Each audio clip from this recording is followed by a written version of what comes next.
Hola, buenas noches. Buenas noches a todas y a todos. Eh, Bien, iré esperando un poquito en lo que se van conectando. Mi nombre es Osvaldo Loera y estaré con ustedes el día de hoy en esta página de mis amigos de Yoica, a quienes les agradezco este espacio y la invitación. Me voy a ir presentando un poquito. Como les decía, mi nombre es Osvaldo Loera. Eh, yo estudié psicología en el Instituto Politécnico Nacional. Después estudié una maestría en tanatología, cursé los estudios del doctorado en tanatología y después me formé en análisis y terapia existencial. El día de hoy les voy a hablar de una propuesta que he llevado a cabo durante algún tiempo. Aproximadamente desde el 2013 empecé a utilizar el término de tanatología existencial y hasta hace no más de un año, año y medio, hemos ya generado una formación específica en tal perspectiva tanatológica. Pero básicamente de lo que les voy a hablar el día de hoy es de la tanatología tal como la aprendí yo y la tanatología tal como la llevo a cabo, como en esta tanatología existencial de las cuales les hablo, y que en el título de esta charla está titulada como Una escucha ética ante el duelo. Decirles que estaré hablando respecto a ello y también pedirles que las preguntas que vayan teniendo y demás, yo tengo calculado estar hablando con ustedes durante cerca de 40, 50 minutos y al término avisarles unos minutos antes para que vayan teniendo a la mano sus preguntas, comentarios y tal, y vayamos como charlando al final de la conversación respecto a las inquietudes que vaya generándoles. Bien, eh, le voy a comentar un poco de la tanatología. A nivel histórico, primero, eh, estamos hablando de que por lo menos una de las más llamativas, representativas de la tanatología, por ahí del 1969, escribió un libro, se llamó Elizabeth Kubler-Ross. Es como muy, muy conocida en los campos de la tanatología. Sobre todo el libro más conocido de ella, aunque hay otros con aspectos muy interesantes, el libro más conocido de ella se llama Sobre la muerte y los moribundos. Es un libro que es muy citado, muy mencionado por ciertos aspectos de claridad, pero también porque suele ser leído desde los espacios de autoayuda y demás, ¿no? Eh, Superación personal, etcétera. Déjenme contarles un poquito de ese libro. ¿En qué consistió?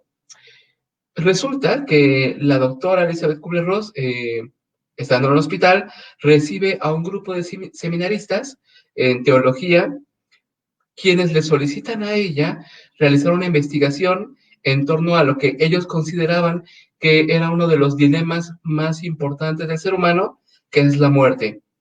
Lo que ellos buscaban era, a través de ella, acercarse con los moribundos e ir llevando a cabo una investigación que respondiese a la pregunta de cómo es la experiencia de ser un moribundo.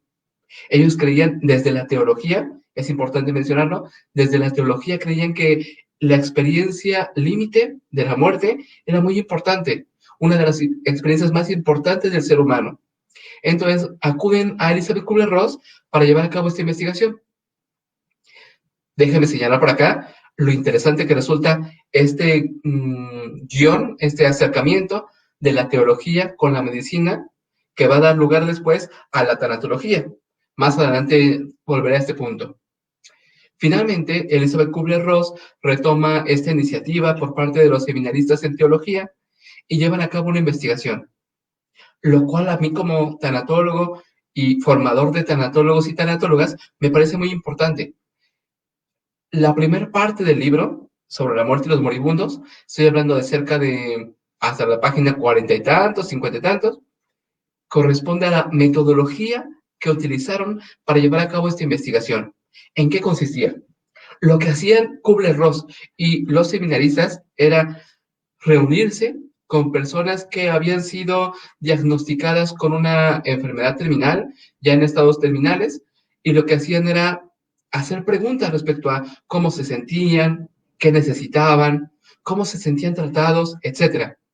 Lo que ellos buscaban para llevar a cabo esta investigación, estas entrevistas, era llegar con los enfermos tratando de evitar tener una idea preconcebida respecto a ellos.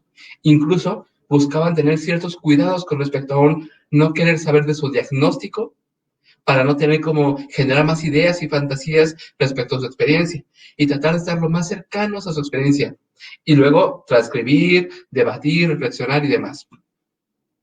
Déjenme decirles que eso es algo que se los comento a mis alumnas y alumnos. A mí lo que más me parece importante y valioso de este libro sobre la muerte de los moribundos es sobre todo el principio. Estoy hablando de la metodología, estoy hablando del acercamiento, de esta forma de acercarse con un gesto de respeto y de cuidado ante la experiencia de los moribundos. Y sin embargo, muchas de las tanatólogas, tanatólogos, muchos de los maestros, muchas de las personas que lo leen, suelen poner bastante atención a la segunda parte, al resto del libro. ¿De qué estoy hablando? ¿Qué pasa con Elizabeth Kubler-Ross? ¿Qué es lo que hace con sus investigaciones, con los resultados de sus investigaciones? Lo interesante acá es que luego de llevar a cabo esas investigaciones, hace un desarrollo respecto a lo que ella llamó mecanismos de reacción ante la muerte y que más adelante se ha leído como etapas del duelo. Quizá muchos de ustedes habrán escuchado esta expresión, etapas del duelo, que negación, aceptación, negociación, etcétera, etcétera. Muchas de las personas suelen poner su atención sobre todo a ello, como al producto, y dejan de lado la metodología. A mí me parece que como tanatólogas, tanatólogos, es muy valiosa su metodología y a mí me parece que hay que tener cuidado. Hay que tener cuidado con respecto a las etapas del duelo por su riesgo a la generalización. Porque, ¿qué pasa con quienes lo leen de manera casi textual? Pareciera que hay una lectura universal que tiende a la universalización, que tiende a la generalización de las etapas del duelo. Y eso es interesante por lo siguiente. Déjenme contarles que cuando en alguna ocasión estaba con un grupo de alumnos, les puse un fragmento de esta serie de Black Mirror, ¿no? Justo como para dialogar y reflexionar al respecto. Les decía, ¿qué escuchan ahí? ¿Qué escuchan en este fragmento? Y era bien curioso cómo las y los alumnos rápidamente hacían una deducción, una especie de conclusión. Concluían rápidamente diciendo, claro, ahí hay negación, ahí hay una no aceptación de la muerte, etcétera, etcétera. Como iba muy rápido a la conclusión. Y entonces a mí me resultaba sorprendente porque era como, ¿qué está pasando? Que no escuchan las experiencias narradas en este fragmento y se van directamente a categorías teóricas, ¿no? De un libro y dejan de lado la experiencia. A mí eso me parece como muy, muy preocupante. Pongo esto pues como una especie de ejemplo de cómo ha ido pasando con la tanatología y que son aspectos problemáticos pues y que no ha sido de gratis, pues ha tenido un costo. Esos aspectos problemáticos de la tanatología tienen el costo de que quizá, déjenme confesarles, cuando me invitaron a esta página de Yoica, me sentí un poco precavido como un chin. Es un espacio en donde sobre todo hay como un campo de diálogo respecto al psicoanálisis, y era como, ¿cómo van a recibir la tanatología? Siendo que reconozco que la tanatología suele ser muy criticada en muchos espacios, y con justas razones. Es decir, a veces la tanatología, tal como se muestra en los medios de comunicación, suele ser como muy simplista, ¿no? Como muy paso 1, paso 2, paso 3, y esto genera como muchas críticas. Y era como la verdad es que sí es bastante criticable esto. En ocasiones, me acuerdo que un amigo que me invitó a dar una clase en un diplomado sobre psicología y cuestiones de la violencia, me decía, es que cuando supe de ti y me dijeron que eras tanatólogo, yo pensé que eras como muchas y muchos tanatólogos a los cuales se dedican a la abrazoterapia, ¿no? A abrazar, a decir, todo va a estar bien, todo pasa por algo, como frases muy clichés, ¿saben? Entonces, la verdad es que la tanatología ha sido muy criticada y en muchas de las situaciones con justa razón. Entonces yo me empezaba a dar cuenta de esto y déjenme confesarles algo. Muchas de las veces, en ocasiones, ni siquiera me nombraba tanatólogo, ¿no? Era como más cómodo para mí decir, soy psicólogo o me formé en terapia existencial y tal, justo por esas críticas. Ahora, esto mismo me llevó a intentar tomar distancia de estas formas de tanatología a las cuales le llamo tanatología tradicional o en otros momentos como más preciso como tanatología intrapsíquica, que tiene que ver con una psicologización del duelo, del morir, etcétera. Me llevó a tomar distancia de ello y a buscar como otras formas de estar, otras formas de acompañar, otras formas de escucha. Decirles que esto me llevó a formarme, justamente, les comentaba hace un momento, en análisis y terapia existencial. Fue ahí donde conocí la filosofía, las y los filósofos existenciales. Eh, Les voy a compartir aspectos que consideré que son muy importantes al respecto. Primero, descubrí, quizá habrá aquí quienes digan, es que eso es de 1927, 1943, estamos en el 2020 y tal, ¿no? Descubrí, para mí fue un descubrimiento, pues, a filósofos como Martin Heidegger, con su texto Ser y Tiempo, hace poco creo que tuvieron a un invitado que justamente hablaba de los seminarios de Soricón, etc. Descubrí a Jean-Paul Sartre, Simone de Beauvoir, Albert Camus, etc. Y leerles para mí fue como muy, muy valioso, porque era una forma de salirme de una psicologización del duelo, una psicologización de la muerte y una patologización de ello. Déjeme, antes de ir con Heidegger, Sartre, Camus, Beauvoir, déjeme señalar como aspectos bien interesantes respecto a la tanatología tradicional. Les decía hace un momento que había un lazo entre teología y medicina. Pareciera que al paso del tiempo con la tanatología, sobre todo ha predominado el discurso médico, el discurso de salud de enfermedad. Incluso uno de mis primeros profesores de tanatología solía hacer uso de esta expresión, como, déjeme decirlo, citarlo un poquito. Era algo así como, la persona en duelo, señalaba, está en la enfermedad. Nosotros tenemos que hacer algo para que pase a la salud. Y a mí me parecía como muy cómico esto, pues esa forma escindida de generar de acá a acá es enfermedad, de acá a acá es salud, etcétera. Entonces era como algo no me cuadraba de ahí.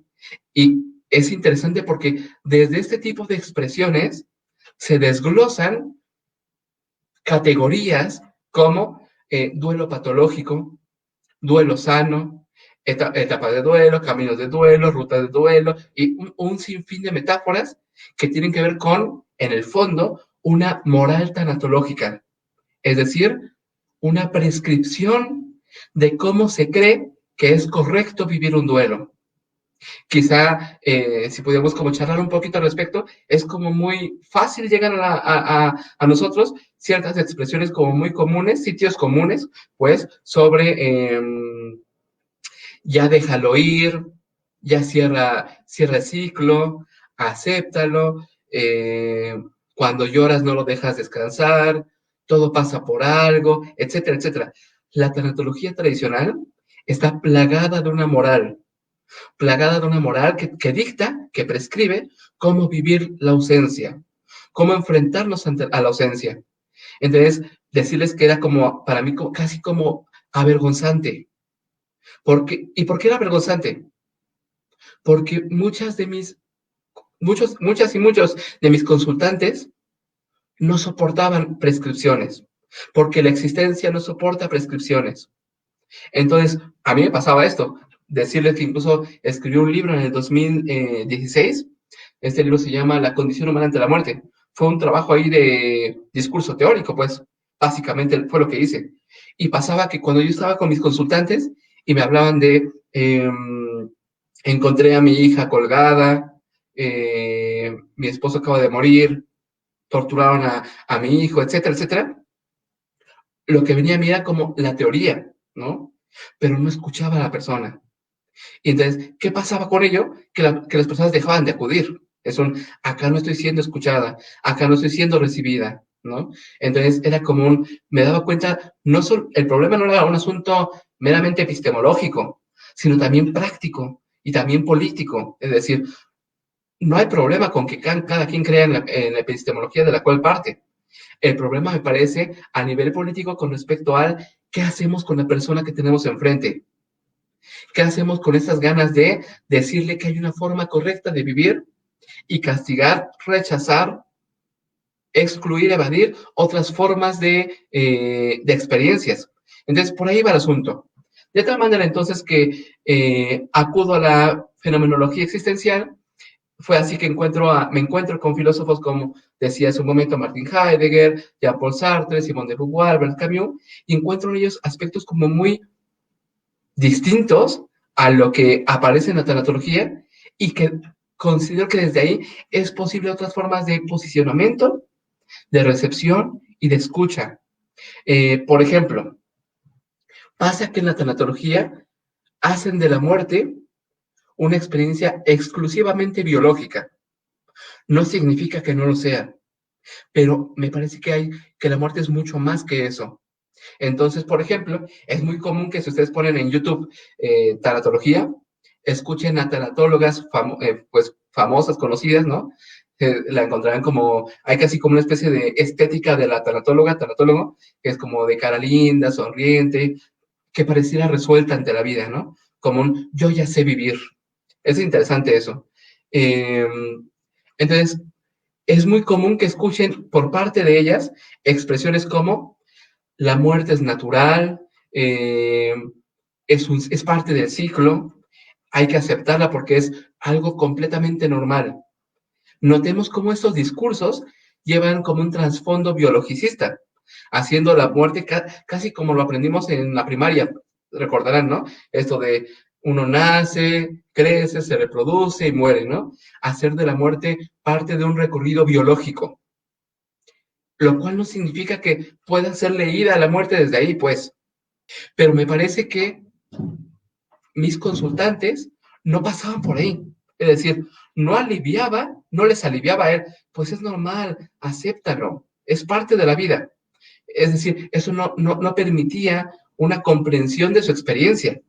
Es así que, por ejemplo, con Heidegger en 1927, en una de sus obras titulada Ser y Tiempo, justo escribe, es algo como muy bello y redundante y con juego de palabras, pues, como Heidegger. Él decía, la muerte es la posibilidad que imposibilita todas mis posibilidades. La posibilidad siempre presente en todas mis posibilidades. Incluso es muy conocida una frase que cita Heidegger, es como muy recurrente en algunos espacios que tiene que ver con cuando uno nace, ya es lo suficientemente maduro como para morir. Y eso tiene que ver con situar la muerte no como un asunto biológico únicamente, sino como una posibilidad existencial, la posibilidad más posible de todas y todos. Es decir, que en todo momento, mientras existimos, la posibilidad de la muerte está presente en nosotros, que al nacer ya es posible esa posibilidad para nosotros. Entonces, ¿para qué sirve esto? ¿Por qué es importante esto? Porque esto nos permite en el diálogo tanatológico cuestionarnos cómo es vivir sabiendo que la muerte es una posibilidad siempre presente, que no está ya en el horizonte, ¿no? Cuando uno crezca, tenga sus hijos, su patrimonio, etcétera, y luego entonces morir, sino que la muerte es una posibilidad en todo momento posible.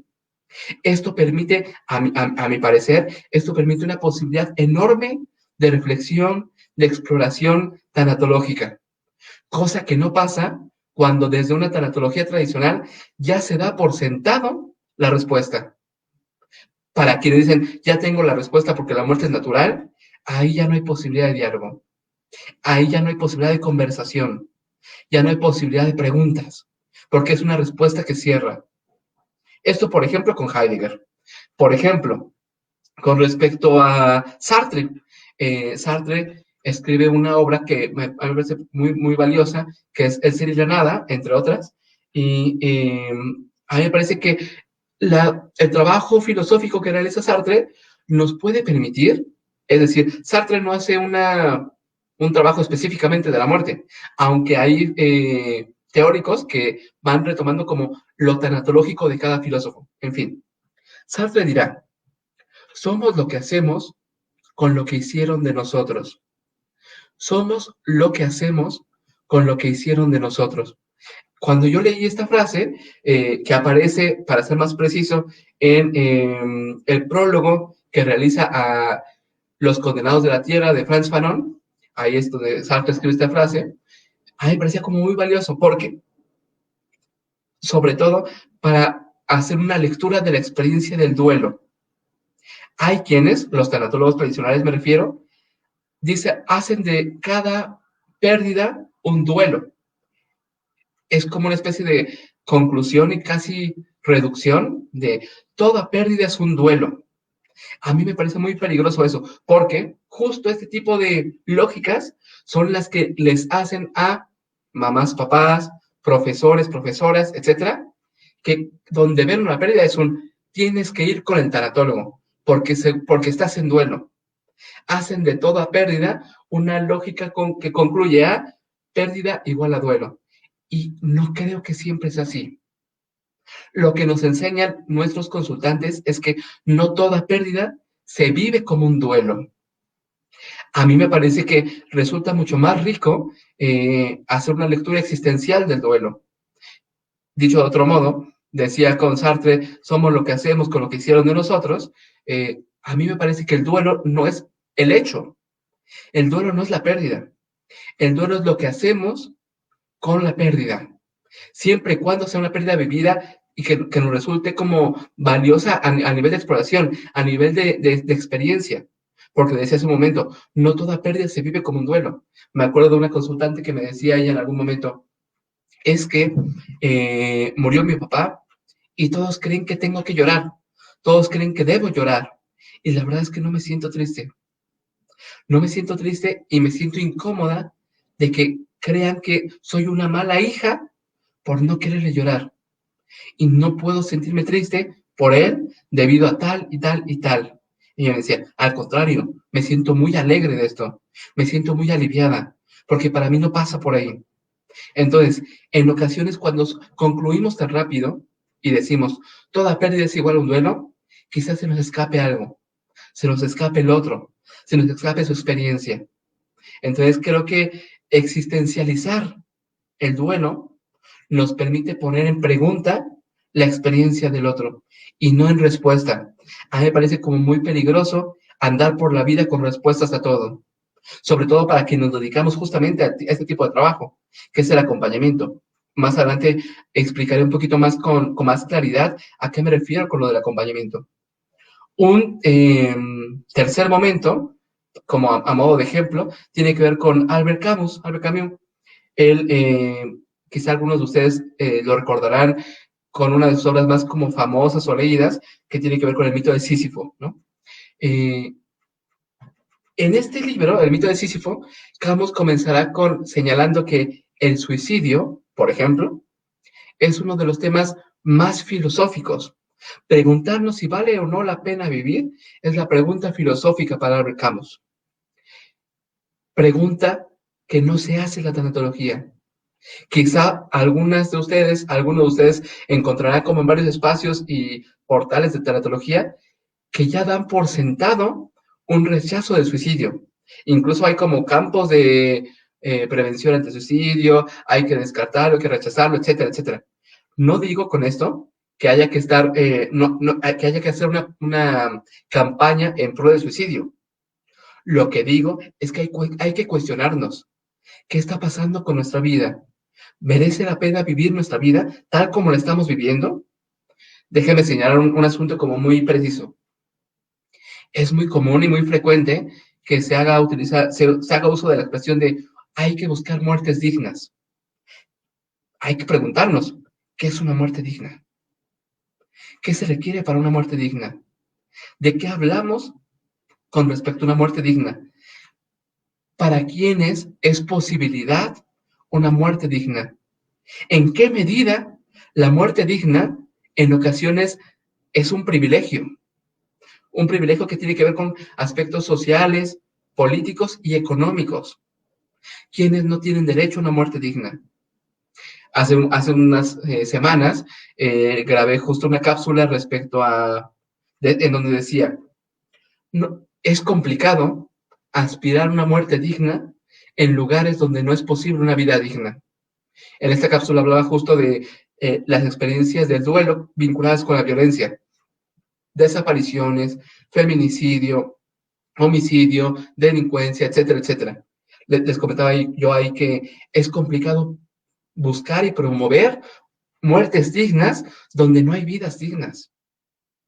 Y a mí me pasa eso con la tanatología tradicional.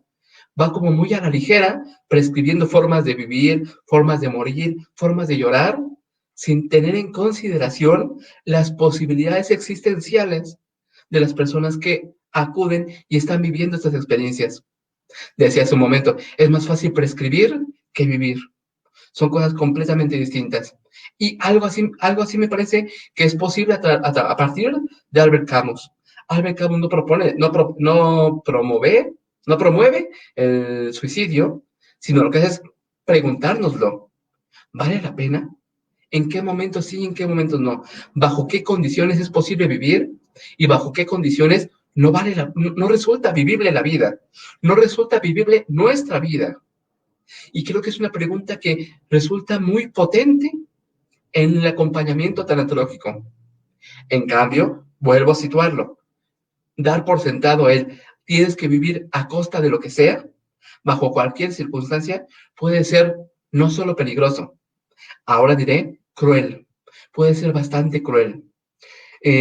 Ahora, déjenme señalarles, por tanto, ¿qué es lo que quiero señalar con todo esto? Un intento, una esperanza por despsicologizar y despatologizar el duelo, la tanatología, el morir. Despsicologizar y despatologizar el duelo, la tanatología y el morir. Creo que la filosofía existencial es una posibilidad para ello, que no significa que la única. Yo no me atrevo a hablar del psicoanálisis porque no me sitúo desde ahí, pero creo que tienen aspectos bastante valiosos. Yo lo hago, digamos que yo trabajo desde mi rincón, ¿no? Y creo que desde la filosofía existencial hay posibilidades muy valiosas para despatologizar y despsicologizar el duelo, el morir, la tanatología. ¿A dónde voy con todo esto? Decirles que justo acá ya había un comentario, yo dirijo un instituto llamado Instituto Mexicano de Acompañamiento Existencial, nos pueden encontrar en Facebook como IMACOE, desde el cual hemos desarrollado desde hace algún tiempo una propuesta, ya no solo una crítica, pues, de qué nos parece como peligroso de la tanatología tradicional, sino ya una propuesta. ¿Qué proponemos nosotros? Hemos desarrollado un concepto titulado, como esta charla, Tanatología Existencial, y en esta ocasión hablamos de una escucha ética ante el duelo. Para nosotros, la tanatología existencial es, déjenme ser como muy cuidadoso al respecto, es un acompañamiento ético ante el duelo. Un acompañamiento ético ante el duelo. Y déjenme desglosarlo. ¿Por qué acompañamiento? Me siento mucho más cómodo hablando de acompañamiento y no de guía. Y no de guía. Guía es quien dice, guía es quien sabe o cree saber cuál es el camino. Quizás ustedes, si ponen en las portales de librerías, ponen tanatología, encontrarán muchos títulos de libros que justo apuntan hacia ello. El camino del duelo, guía para superar un duelo, etcétera, etcétera. Guía es quien sabe, quien quiere saber cuál es el camino del duelo. Quien dice, acá inicia y acá termina. Siendo muy honesto, y es algo que se los comparto a ustedes y se los comparto a mis consultantes, yo no sé si exista el camino del duelo. Yo creo que cada una va haciendo, creando, desarrollando su propio camino, haciéndolo y a veces deshaciéndolo. Creo que nos toca a cada uno de nosotros, nosotras, hacerse de su camino del duelo. Un camino completamente singular, que lo que a uno le sirve no necesariamente le va a ser útil para otro. No creo que haya una posibilidad de universalizar las experiencias de duelo. Creo que son sumamente singulares y que incluso el camino que para uno le esté resultando posible, quizá de una sesión a la otra es un, sí, yo creo que no va por ahí. Entonces, es por esto que posiciono la tanatología existencial no como una guía, sino como un acompañamiento. Creo que lo que nos toca a los y las tanatólogas, si buscamos un acompañamiento, un trabajo ético, tiene que ver con un acompañamiento y no con una guía. Y acompañamiento significa, haciendo uso de la expresión del filósofo lituano Emanuel Levinas, volvernos rehenes de nuestros consultantes. Volvernos rehenes de nuestros consultantes. Esto significa, o con esto quiero decir yo, que dejarnos caminar, dejarnos llevar por el camino del otro, tal por donde él nos diga por dónde llevar. Creo que lo que nos toca a nosotros es ir explorando y analizando, haciendo una analítica, un trabajo analítico de ese camino con el otro, pero no diciendo por aquí sí, por aquí no, porque no somos guías sino acompañantes, o por lo menos desde esta forma de tanatología que realizo, a la cual hemos denominado tanatología existencial. Por eso acompañamiento y no guía. Segundo, decía acompañamiento ético del duelo. ¿A qué nos referimos con ética? Y me parece como muy importante decirlo. En ocasiones es muy frecuente que se haga uso de la expresión ética como aludiendo a una moral. Déjeme señalar un poco de dónde parto. Hay un filósofo que considero como mi maestro, un filósofo catalán llamado Joan Carles Melic. Él desarrolla una antropología filosófica de la cual, y hay un tomo en donde señala una diferencia entre la ética y la moral. Decía en su momento, la tanatología tradicional está plagada de moral, es decir, qué hacer, qué no hacer, cuál es la forma sana, cuál es la forma patológica, etcétera, etcétera, etcétera.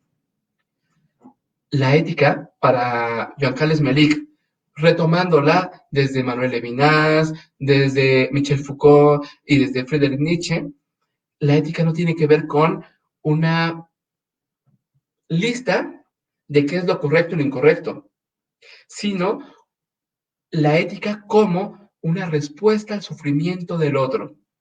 La ética no como el bien, la ética no es con hacer bien, sino la ética como un responder al sufrimiento del otro. Es decir, que el llanto del otro, que el grito del otro nos repercuta a nosotros, nos impacte a nosotros. Y esto me parece muy valioso, el dejarnos tocar, porque en la tanatología y en muchas formas de psicología hay como una especie de aspiración a eh, que no me duele el otro, que no me toque, que no me enganche yo con el otro, incluso yo recuerdo una alumna que decía, es que yo antes de ver a cada paciente yo me decía a mí misma, los problemas son de él, no son míos. Me decía, es que solamente así me era posible llegar. A mí me parece que ética tiene que ver con dejarse tocar con el otro, con conmoverse, es decir, moverse con el otro, que la experiencia del otro repercuta en mí. Creo que es a esto a lo que se refería Emanuel Levinas con ética, dejar que el otro me desborde. Y desborde no en el sentido, pues, psicoanalítico que se pueda dar esa expresión, sino desbordar en el sentido de dejarme sentir al otro, de verdad, genuinamente sentir al otro. Entonces, ir juntando como esos hilos. Acompañamiento ético tiene que ver entonces con un dejarme llevar por el otro y sentir al otro, porque solo así será posible de verdad acompañar. Hay una diferencia, dirá Joan Carles Melic, a ratito respondo a las preguntas que van surgiendo, hay una diferencia para Joan Carles Melic entre la compasión y la piedad.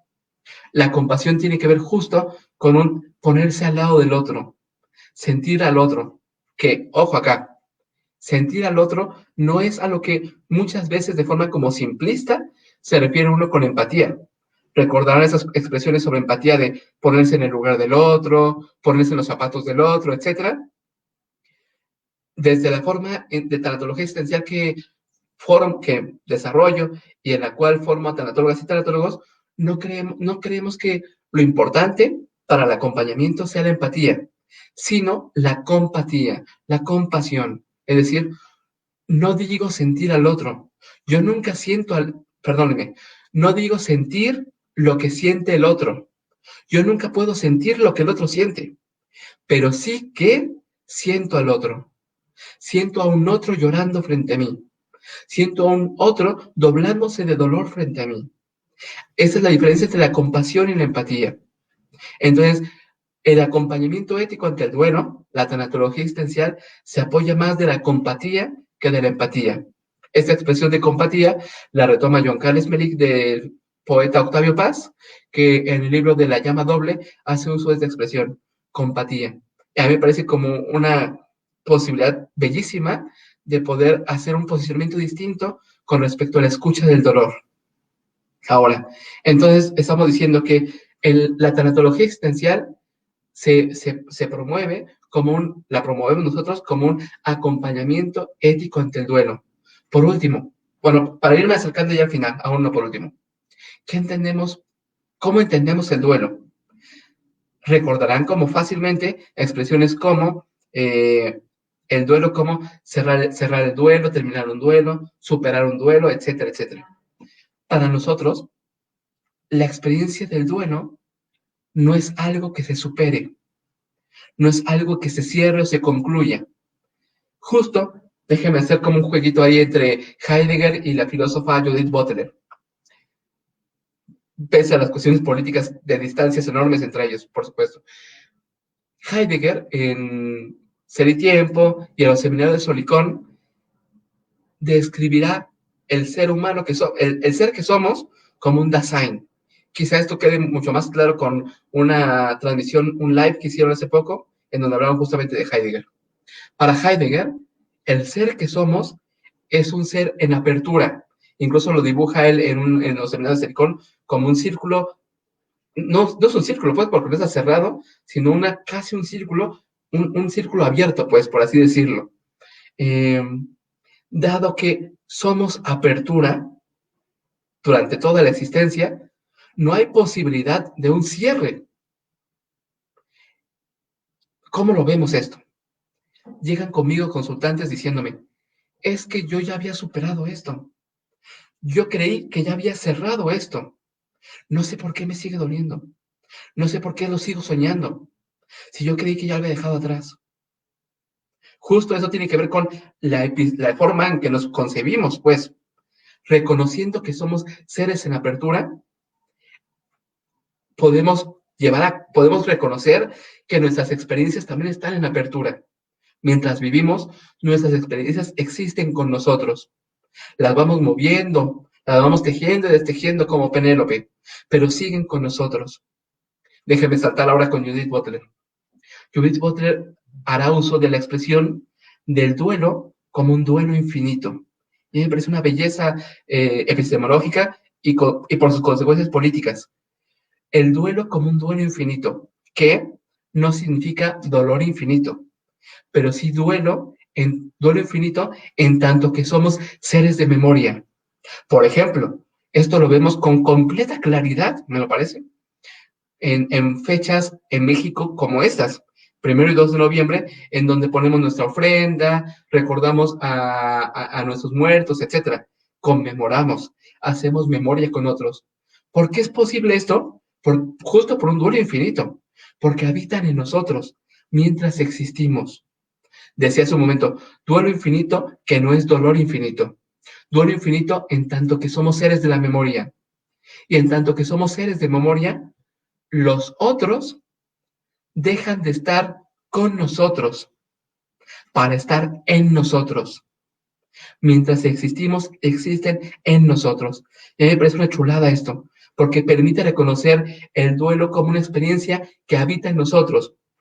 Y señalar acá nuevamente, regresar al filósofo catalán Joan Carles Melic, al rato lo pongo por aquí por el chat, él dirá, no solo como un añadido a Heidegger, no solo somos seres para la muerte, somos seres en duelo, es decir, somos seres en continuas despedidas. Algo así como Rilke en su elegía, en donde dice, ¿quién nos hizo así? Siempre en despedida, ¿no? Entonces, reconocer el duelo no como un asunto accidental, no como un asunto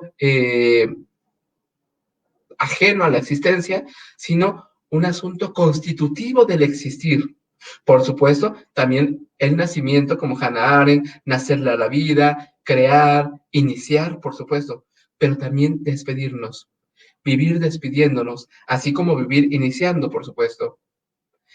En fin, un tanto esto como un quererles compartir una forma de hacer tanatología muy distinta como a la hegemónica, ¿no? A la tradicional, y que sepan que hay otras posibilidades de acompañamiento, otras posibilidades de escucha, que a mí me lo parecen un poco más compasivas y menos crueles.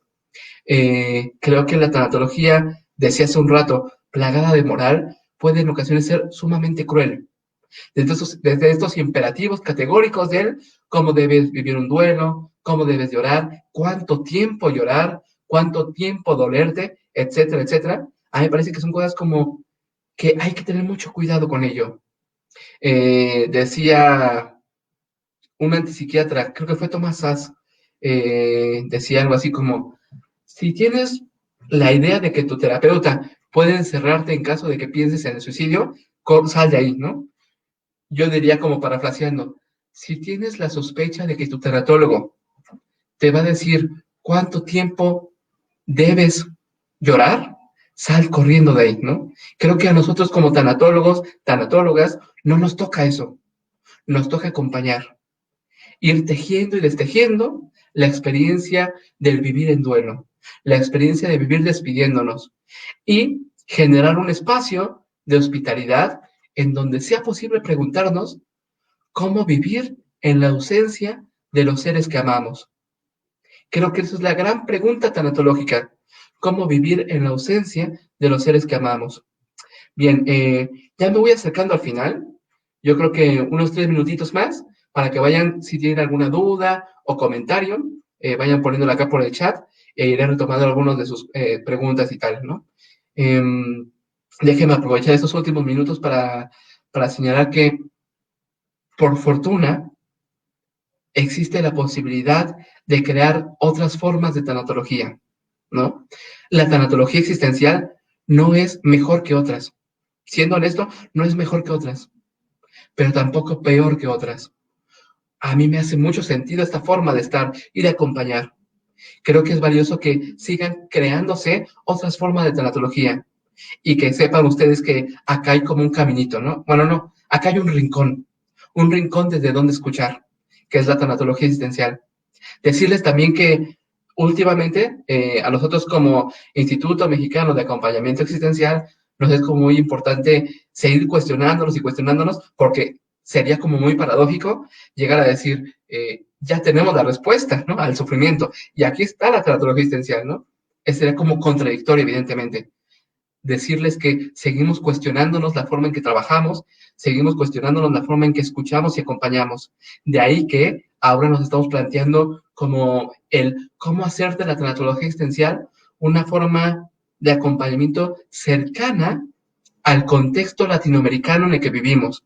De ahí que quienes nos acompañen en nuestros diplomados en tanatología existencial que desarrollamos, notarán que cada generación el diplomado tiene como ciertos matices distintos, porque buscamos acercarnos a experiencias como muy propias de ser y hacer tanatología en México, que es cosa distinta. Hace algunos años, justo en estas fechas, decía, la tanatología en México tiene su peculiaridad, porque aquí no solo morimos, sino que se nos mata, se nos desaparece, se nos borra. Entonces, creo que crear formas distintas de hacer tanatología es una forma de responder a las muertes que acontecen en el lugar donde vivimos. Que sepan que la tanatología existencial es nuestra respuesta, ¿no? Nuestra respuesta con la cual estamos respondiendo. No significa que esta es una respuesta completa. Estamos constantemente respondiendo y volviéndonos a cuestionar si es por ahí o necesitamos hacer como ciertos matices, afinar y demás. Y bien, ahora procederé a revisar algunos de sus comentarios, preguntas y tal, para ir acercándonos al final. Buenas noches, Rocío, Alejandra, Johnny, Ashley, qué gusto verte, buenas noches, qué gusto leerte. Saludos a Querétaro. Luz, Maite, buenas noches. Alberto, un abrazote. Tirando caldote, acá andamos. Ujú, ujú. Sigo leyéndoles. Saludos, saludos, muchos saludos. Ana Calvillo, saludotes. Emilia, amiga. Eunice, un abrazote. Abrazoterapia, sí, es tremenda la cosa, ¿no? Eh, mm, veamos. Mm, ujú, ujú. Sí, sí, sí. El asunto de los cuidados paliativos es una cosa sumamente interesante. Justo acá veo un comentario de un amigo nuestro, Charlie, con el que, quien es enfermero paliativista, y es una cosa tremenda. Justo él fue alumno nuestro de tanatología existencial y hace unos cruces interesantísimos.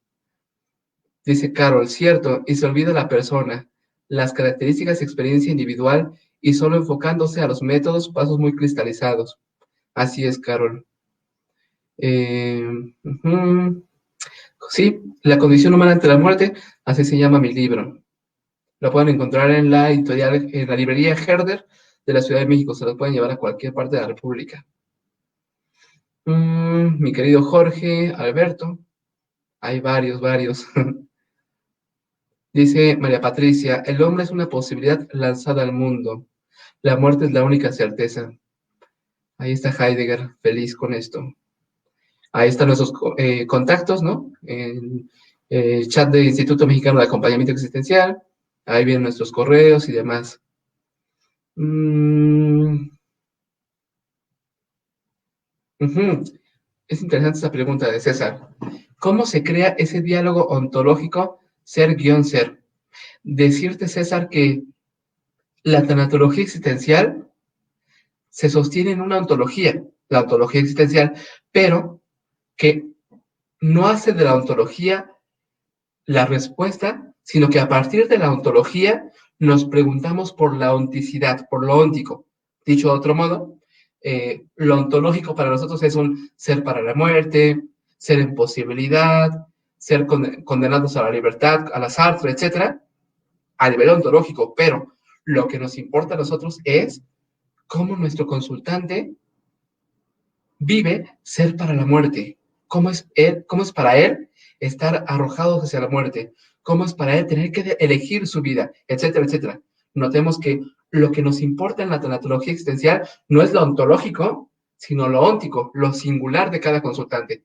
De ahí que no creemos en la posibilidad de hacer un manual de tanatología, ¿no?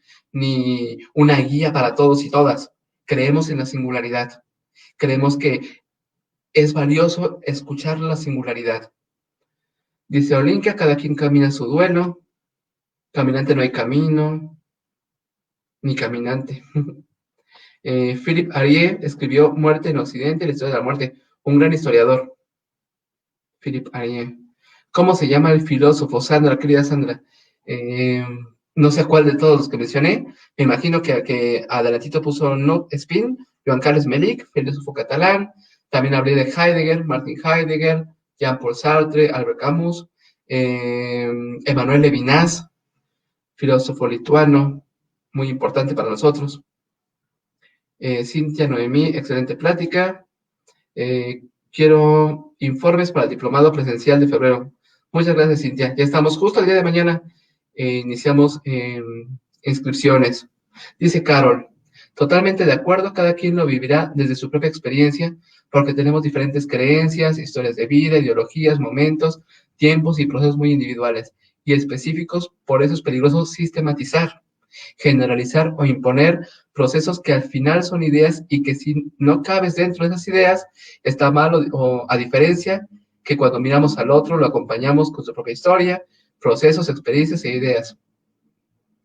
Muy, muy de acuerdo, Carol. Saludos, Jorge Alberto. María Patricia, qué interesante, Dolor Infinito, conmemorando. Sí, hay un libro, Patricia, de Judith Butler, en el cual puedes encontrar esta propuesta que realiza y que creo que nos viene bastante bien. Dice Verónica, qué hermoso espacio, me ha dejado en minutos un mensaje maravilloso. Seres en falta, Sebastián, así es. Ahí hay cercanías, ya lo ponía anteriormente en otro live, otro de los ponentes, ¿no? creo que hay unos vínculos interesantes entre Lacan, ¿no? Y Heidegger, aunque no me atrevería a decir mucho justo por mi desconocimiento de Lacan y demás, pero sí creo que hay cercanías entre el existencialismo y el psicoanálisis, o entre algunos, pues, entre algunos perspectivas psicoanalíticas y existencialismos, porque también hay sus variantes. Saludotes, Alberto. Bien, bien.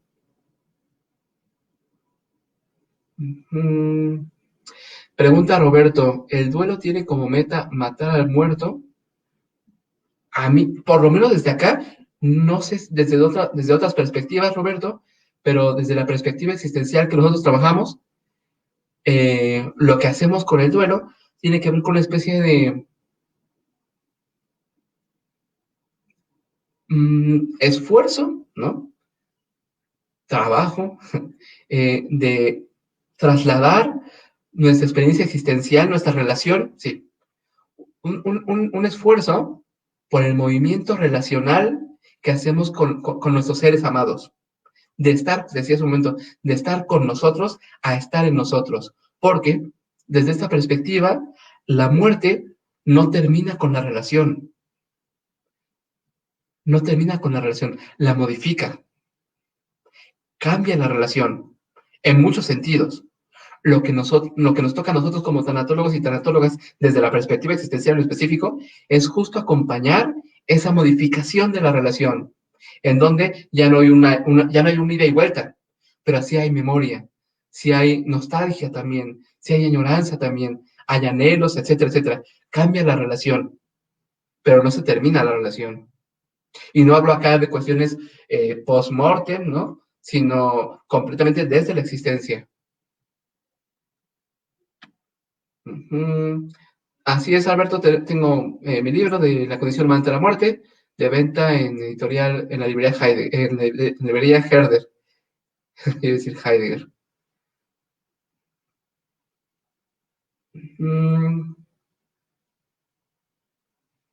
Dice Noob Spin, ¿cómo se debe atender el acompañamiento online ante la muerte, vejez y duelo? No sé, Noob Spin, si corresponda a un deber acompañar, pero sí que la tanatología existencial que nosotros formamos, desarrollamos, tiene una metodología específica, que, insisto, no es la única forma de acompañar, pero sí la nuestra, pues, ¿no? Sí la que hemos como ido trabajando. Acércate con nosotros. Justo nosotros trabajamos durante 7 meses en un diplomado para formar a tanatólogas y tanatólogas en una posibilidad de acompañamiento, que no la única. Ni queremos que sea la mejor o que tenga que ser la mejor, pero sí creemos en ella, ¿no? Y creemos que va bien. Cuenta con posibilidades muy, muy, muy interesantes. Dice Rubén Benavides. Buenas noches. ¿Dónde recomienda realizar la maestría o doctorado en tanatología? Decirte, Rubén, como de manera muy, muy, con mucho humor, con nosotros. En algún momento esperamos contar ya con una maestría en tanatología existencial. Ya esperamos que las cosas marchen bien. Ojalá que te puedas acercar con nosotros. Nos puedes encontrar en Facebook como Instituto Mexicano de Acompañamiento Existencial. Así es, Luz, puedes continuar acercándote con nosotros, en nuestras páginas, en nuestras redes. Alonso, querido Alonso, dice, disfruté escucharlo, profe. Tengo una pregunta. ¿Cuál ha sido tu mayor dificultad en el acompañamiento online?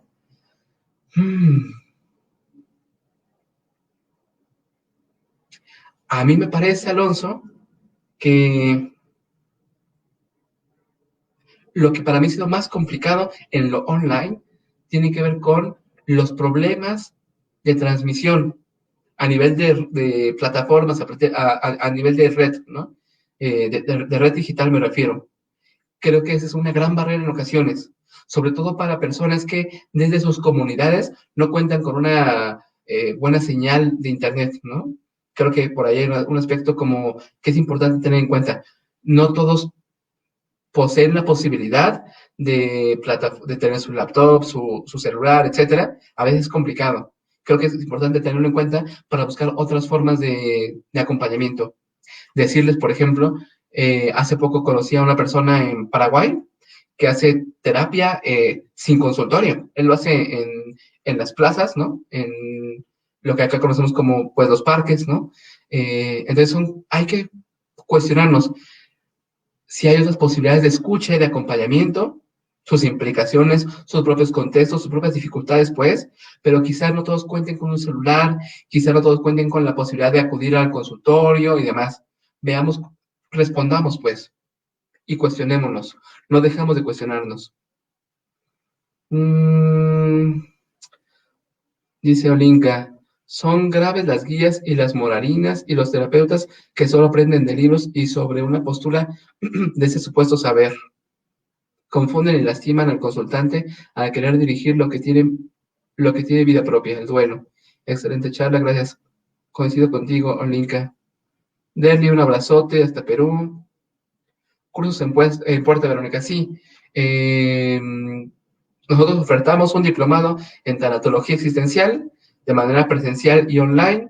El próximo, actualmente tenemos en curso a 2 grupos, uno online y uno presencial, y justo el día de mañana en nuestras redes sociales subiremos el cartel de de la próxima convocatoria para iniciar en febrero 2021. Dice Wagner José, en el duelo se mueven muchas emociones, varía de persona a persona. En base a ello me pregunto, ¿a qué se refiere cuando dices despsicologizar?